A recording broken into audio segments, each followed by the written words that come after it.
Okay, we are back with a new sum. हा प्रश्न परत एकदा दोन गोष्टींबद्दल बोलतोय.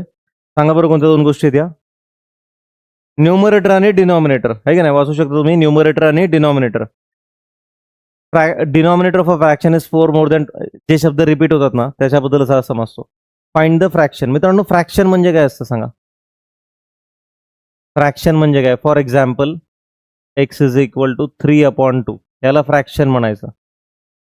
वरच्या पार्टला काय म्हणतो आपण? न्यूमरेटर. आणि खालच्या नंबरला काय म्हणतो आपण? डिनॉमिनेटर. कळते नक्की? असं न्यूमरेटर आणि डिनॉमिनेटर आपल्याला शोधायचंय. सोपं एक काम करूया आपण. पहिल्याला एक्स पकडा, दुसऱ्याला वाय पकडा. Let the numerator be x and the denominator be y.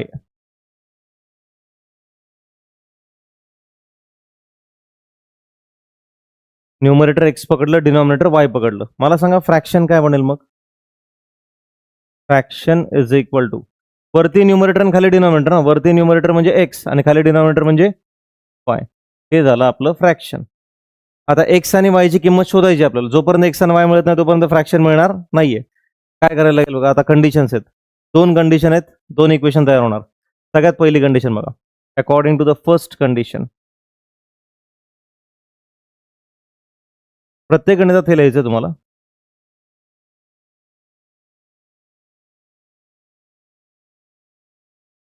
The denominator, सुरुवात कोणापासून झाली? डिनॉमिनेटर. डिनॉमिनेटर म्हणजे कोण? वाय. लगेच वाय लिहायचं. Denominator of a fraction is म्हणजे काय रे? Is equal to. कळतं नक्की? इज म्हणजे इज इक्वल टू. पाठ करायचं आहे. 4 म्हणजे 4च. नक्की कळते ना? डिनॉमिनेटर म्हणजे वाय, इज म्हणजे इज इक्वल टू, 4 म्हणजे 4, मोर देन म्हणजे प्लस. लक्षात ठेवायचं, मोर देन म्हणजे प्लस आणि लेस देन म्हणजे मायनस. लक्षात ठेवा, मोर देन म्हणजे प्लस. ट्वाइस म्हणजे 2 इंटू.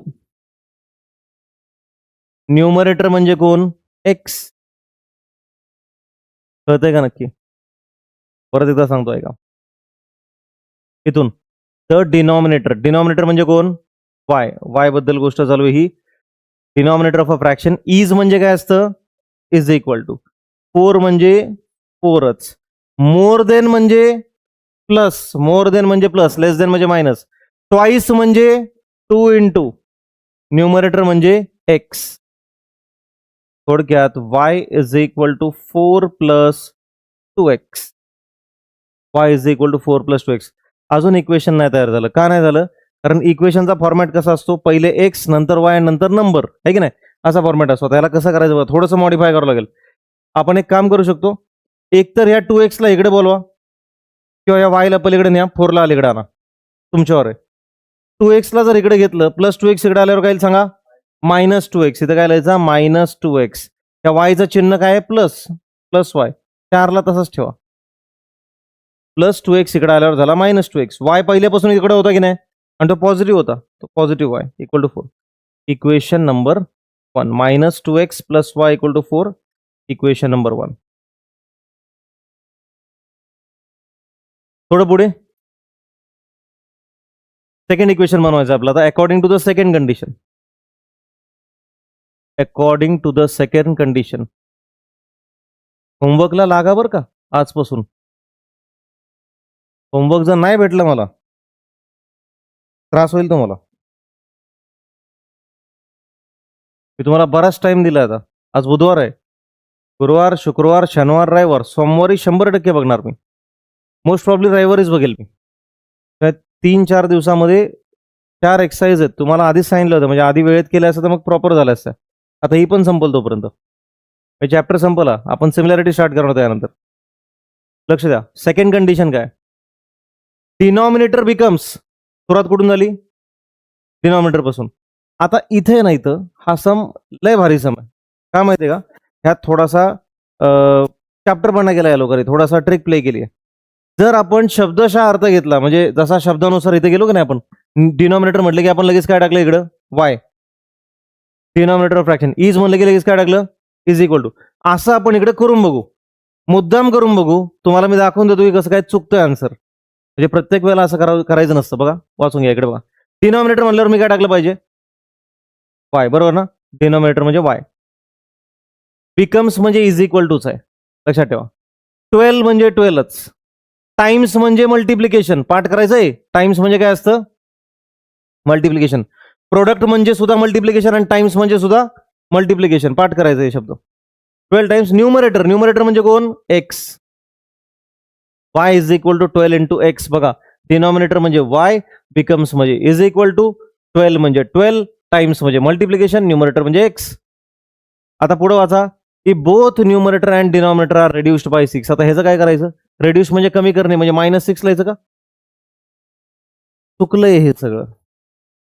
हे सगळं चुकलंय. चंद्रकांत सरळ बस. हे कम्प्लिटली चुकलंय. हे बघा, एक्झाम्पल देतो तुम्हाला मी. काही हॉटेलमध्ये पद्धत आहे बघा, तुम्हाला पैसे देऊन कुपन घ्यावं लागतं पहिले. टोकन, टोकन म्हणतात त्याला. ते टोकन काउंटरला द्यायचं, जिकडे ते भजी वडा जे काय देत आहेत, मगच तुम्हाला काय असेल ते भेटणार. तुम्ही जर डायरेक्ट वडापाव घ्यायला गेलात, देतील का तुम्हाला? नाही. प्रोसेस काय? तो काय म्हणणार? पहिले कुपन घ्या, पहिले टोकन घ्या. म्हणजे टोकनची प्रोसेस पहिले होणार आहे.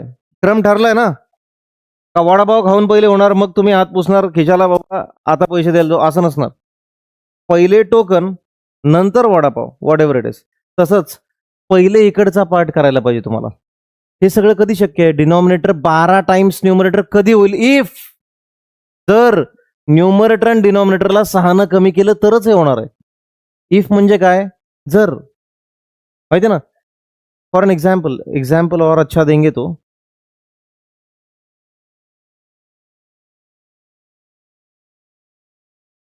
राईट फ्रॉम चाइल्डहुड, लहानपणापासून आपल्याला प्रलोभनं दिली जातात. प्रलोभन म्हणजे काय? आमिष दाखवलं जातं. आणीस दाखवलं जातो नाही, आमिष दाखवलं जातं कुठल्या ना कुठल्या गोष्टीचं.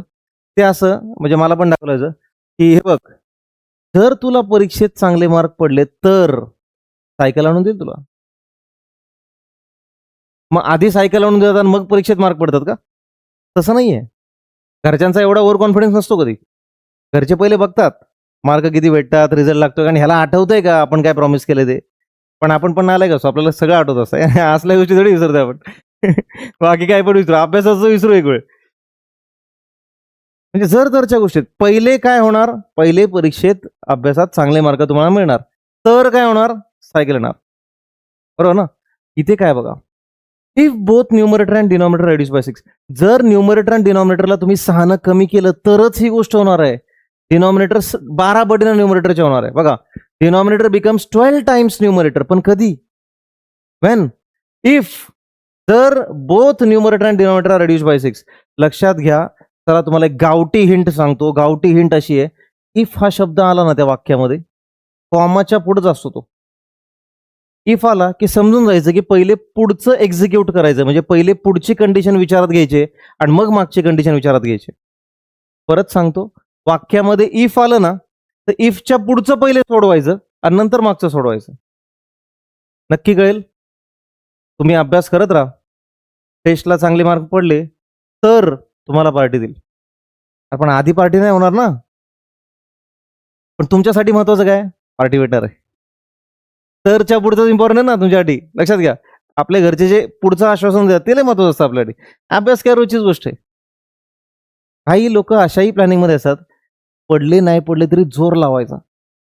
हे सायकल घेण्याच्या विचारात तरी दिसतात आपल्याला. असतात बघा, काही पोरं एकदम प्लॅनिंग नाही असतात. अभ्यासात आपलं परफॉर्मन्स फक्त दाखवायचा, पडले नाही पडले तरी घरच्यांच्या मागच लागायचं. म्हणले होते तुम्ही सायकल घेणार, म्हणले होते. होतं ना हे सगळं. आता तुम्ही थोडे वयाच्या मोठे झाल्यात, सायकली बिकली चालवत नसाल, तुम्ही काय चालवताय? का बरं नाही चालवत? काय प्रॉब्लेम? लाज वाटतं तुम्हाला सायकल चालवायला? आता काय स्कूट्या पाहिजे तुम्हाला? लायसन भेटेल का तुम्हाला? मग तुम्हाला ती इलेक्ट्रिक स्कूटी घेऊन दिली पाहिजे. अरे आता तरी त्या फॅन्सी आल्या इलेक्ट्रिक स्कूटी. माझी जर बघितली ना तुम्ही, तिला ग्राउंड क्लिअरन्स दिलाय. लय वरती आहे ती. असं वाटतं असं असं बसतो असं. कॉमेडी माणूस वाटतो रे एकदम. मी त्यामुळे आणत नाही ती. सस्पेन्शन एवढं खतरनाक आहे ना, खड्डा निघून गेल्यानंतर पण ती अशी अशी करते. एवढं कुठं लक्षात ठेवायचं? एकदा आणतो मी, एकदा डेमो दाखवतो तुम्हाला मी.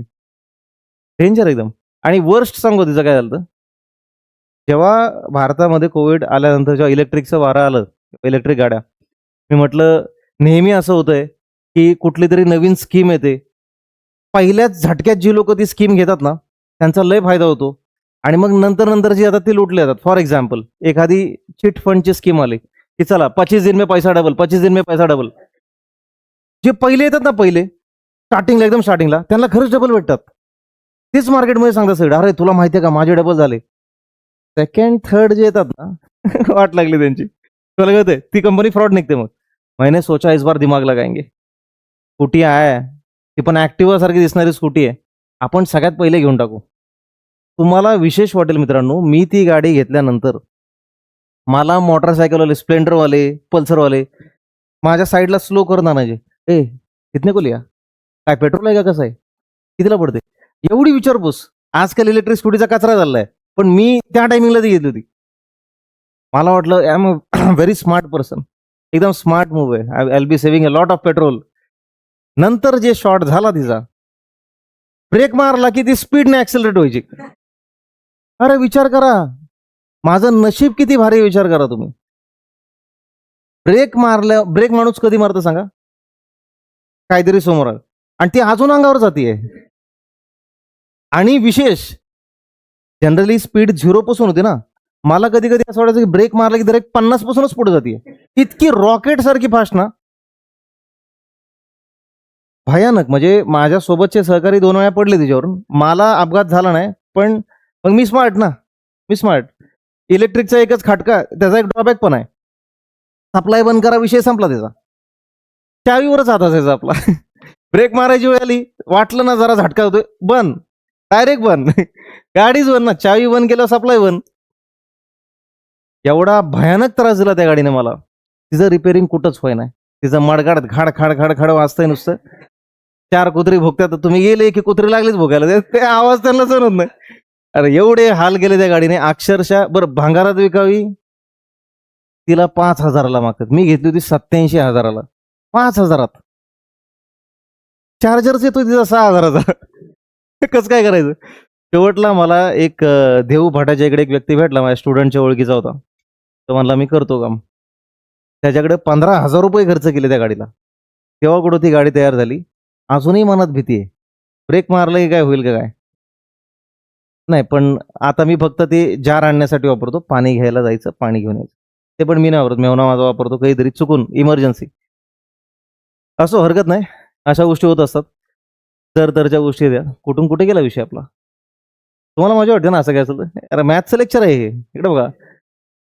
न्यूमरेटर आणि डिनॉमिनेटरला 6 न कमी केल्यानंतरच हे होणार आहे. तोवर हे होणार नाहीये. न्यूमरेटर आणि डिनॉमिनेटरला 6 न कमी करायचं म्हणजे काय करायचं बघा. हे बघा. Numerator is reduced by 6. Numerator is reduced by 6. Therefore, numerator काय होईल सांगा बरं? आपला न्यूमरेटर आधी काय होता रे? x होता ना न्यूमरेटर आपला. त्याला 6 न कमी करा म्हणजे त्यातनं मायनस करा किती? 6 मायनस करा. हे पहिले काम झालं पाहिजे. Denominator is reduced by 6. Denominator is reduced by 6. Denominator is equal to y minus 6. बरोबर ना? डिनॉमिनेटर कोण होता आपला? y. त्यातनं किती कमी करायचे? 6. मी म्हटलं ना तुम्हाला, कॉमा आणि इफच्या पुढचं पहिले काम करून टाका आणि मग इकडे मागे या. नक्की कळतंय सगळ्यांना? डाऊट आहे कोणाला? थोडं लक्षात ठेवायचं. कॉमा आणि इफ. आणि कसं कळतं माहिती आहे का? तुम्ही म्हणाल सर आम्हाला अचानक कसं काय लक्षात येईल? काय गरज नाही अचानक लक्षात ठेवायची. तुम्ही हे जरी लिहायला बसलात, तसं मी लिहिलं, डिनॉमिनेटर म्हणजे y बिकम्स म्हणजे इज इक्वल टू, मी लिहिलं होतं ना मगाशी, y is equal to 12 into x. पुढे वाचताना मला लक्षात आलं, रे न्यूमरेटर आणि डिनॉमिनेटरला 6 न कमी करायचंच राहिलं. ते कुठं करणार? ही चूक लक्षात आली की बरोबर आपलं खोडरबर पेन्सिल काय असलं घ्यायचं, डायरेक्ट खपाखप कट मारून टाकायचं. फिरसे चालू इकडनं. त्याचं डोकं चालत नाही, त्याने असं केलं पाहिजे. प्रश्न हा आहे ना की आपलं बरोबर आलं पाहिजे. कसं काय ना? त्याच्यापेक्षा अख्खं स्टेटमेंट वाचा. वाचल्यानंतर लगेच कळतं. कॉमाच्या पुढे इफ आला की पुढचं लिहायचं. बरं, आता ही कंडिशन कशी एक्झिक्यूट करायची बघा. आता according to the given second condition टाकली जा. देअरफॉर इक्वेशन बघा कसं बनवतोय. आता डिनॉमिनेटर म्हटलं की इकडे नाही बघायचं. आता नवीन डिनॉमिनेटर कोण आहे आपला? Y minus 6. नक्की कळतंय का?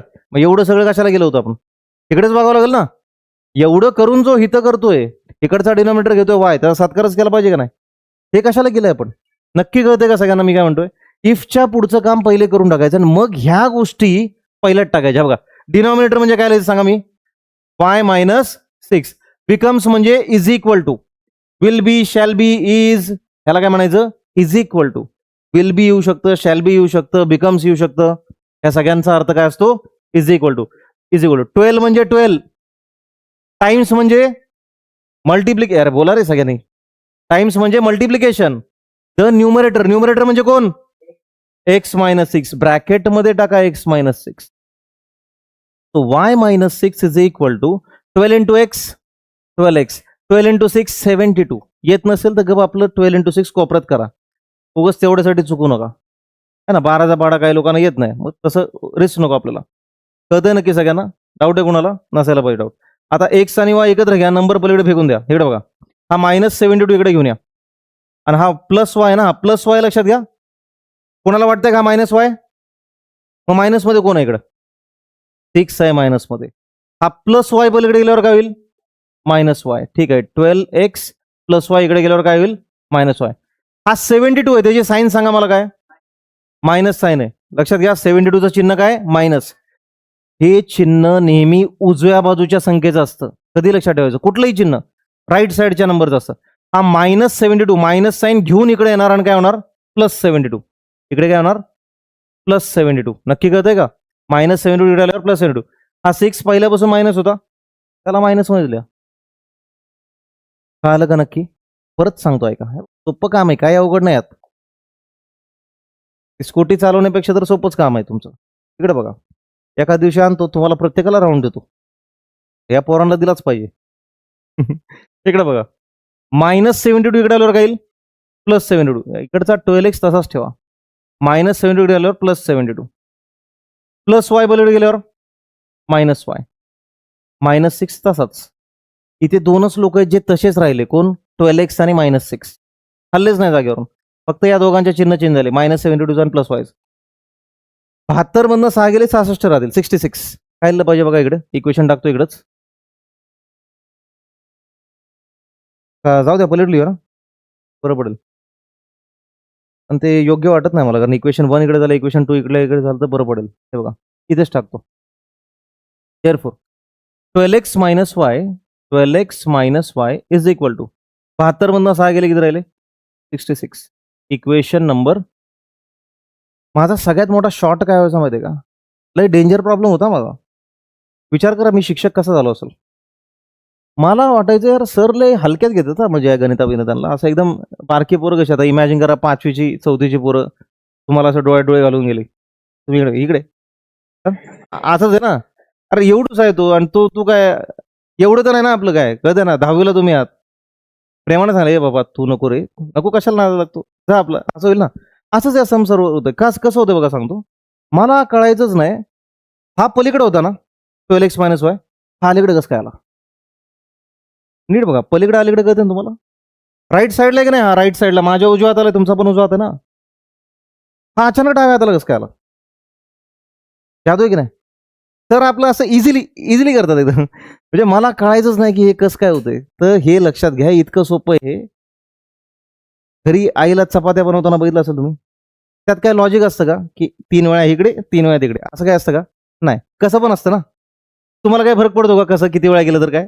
तसंच आहे हे अख्खच्या अख्खं तुम्ही इकडे लिहू शकता, अख्खं इकडे लिहू शकता. लक्षात ठेवा, रिमेंबर दिस. साईन बिन काय चेंज करायची गरज नाही. काही लोकांना हा विचार आलाच नव्हता, आता कन्फ्युजन व्हायला लागलंय. असे पण आहेत का काय काय?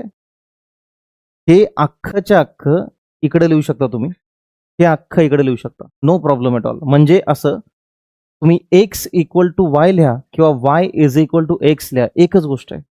कळतंय का नक्की? हे असले दळभद्री प्रश्न माझ्या मनात असायचे, मी कोणाला विचारायचो नाही माहिती. नंतर नंतर मला उलगडायला लागलं, मग मला लय भारी वाटायला लागलं, अरे आपल्यालाच कळालंय. असं. पण नंतर हेही कळालं की आपले किती फालतू प्रश्न होते. असं असू शकतं तुमच्यापैकी कोणाचं, पण ह्याच्या खालोखाल काय प्रश्न नसायला पाहिजे. असे 2 समीकरणं 2 इक्वेशन आपल्या समोर आहेत मित्रांनो, त्याला पलीकडे घेऊन आपण सॉल्व्ह करूया. नशीब हे प्लस वाय मायनस वाय तरी आले एकत्र. चला, आता फटाफट सॉल्व्ह करतो. -2x + y = 4. We have, maths मधलं इंग्लिश एवढंच असतं फक्त. वी हॅव ऑल्सो, ते लिहायला विसरू नका. -2x + y = 4 equation number 1. बरोबर आहे का? येस. पुढचं 12x - y = 66. 12x - y = 66 equation number 2. Please concentrate. सांगा बरं, या चौघांपैकी कोण सेम आहे? y. चिन्ह कसं आहे त्यांचं? ठीक आहे ना. ऑपोजिट साइन असेल तर काय करायचं? ऍडिशन. ऑपोजिट म्हणजे काय रे? काय नाव तुझं? विनायक का काय? विश्वजित ना? हा, विश्वजित. विरुद्ध चिन्ह आहे बघ. हा y पॉझिटिव्ह आहे, हा y कसा आहे? निगेटिव्ह आहे. असे जर वेगवेगळी चिन्ह सापडली तर काय करायचं? ऍडिशन करायचं. ऑपोजिट साइनला असेल तर काय करायचं? Addition. Adding 1 and 2. Directly adding 1 and 2. Adding 1 and 2. -2x + y = 4. 12x - y = 6. करून टाका ऍडिशन. पहिले कापून टाका यांना. ह्यांच्यामुळेच ठरलं नाही ऍडिशन. त्यांना पहिले उडवून टाकायचे. -2 + 12. आता ऐका, -10 वाले तुमचा जाहीर निषेध करतो मी. काय करताय तुम्ही? हा, आता मायनस नाही म्हणलं काय × 10 म्हणणार आहे का तुम्ही? -10 नाही झालं की +10, काहीतरी तुका मारायचा आपला. असं नसतं हे लक्षात घ्या. इकडे बघा, हा -2 तुम्हाला नाही जमत ना. मी काय म्हणतो ऐका ना, थांबा ना जरा, शो घ्या ना, ऐका मी काय सांगतोय. साईडला लिहा ना तुम्ही. एवढे कुठं म्हणजे आईन्स्टाईन, न्यूटन असं एवढे मोठे आदर्श घेऊ नका. माझा घ्या पहिले आदर्श. हा -2 लिहायचे. -2 घेतला. हे मधलं प्लस साईन लिहा आणि पुढचा 12 लिहा. मायनस प्लस मायनस असतं, पण मोठ्या नंबरचं चिन्ह येतो आपण. 12 मधनं 2 गेले किती राहिले? 10. मोठा आकडा 12 आहे, त्याचं चिन्ह प्लस आहे, +10. ह्याच्यापेक्षा एक सोपा आयडिया सांगितली तुम्हाला मी. प्लसमध्ये जेवढे तेवढे आपल्याकडे पैसे आहेत. किती रुपये आहेत आपल्याकडे? 12 रुपये आपल्याकडे आहेत. मायनसमध्ये जेवढे तेवढी उधारी आहे. किती रुपये उधारी आहे? 2 रुपये. 12 रुपयातून 2 रुपये देऊ शकता का नाही तुम्ही? देऊन टाकले. तुमच्याकडे किती राहिले? हा, तुमच्याकडे राहिले की पॉझिटिव्ह. हे आपण रविवारी परत शिकू वाटलं असतं. ठीक आहे. आता सध्या 10 असते, मान्य करा. 10x = 4 + 66 किती येते? 70. 10 गेले याच्या खाली काय येणार सांगा रे? 70/10. 10 1 जा 10, 10 7 जा. x ची किंमत किती मिळाली? 7. पुट करायचं हे x लगेच फटाफट. Put x = 7 in equation. कोणत्या इक्वेशन मध्ये टाकता?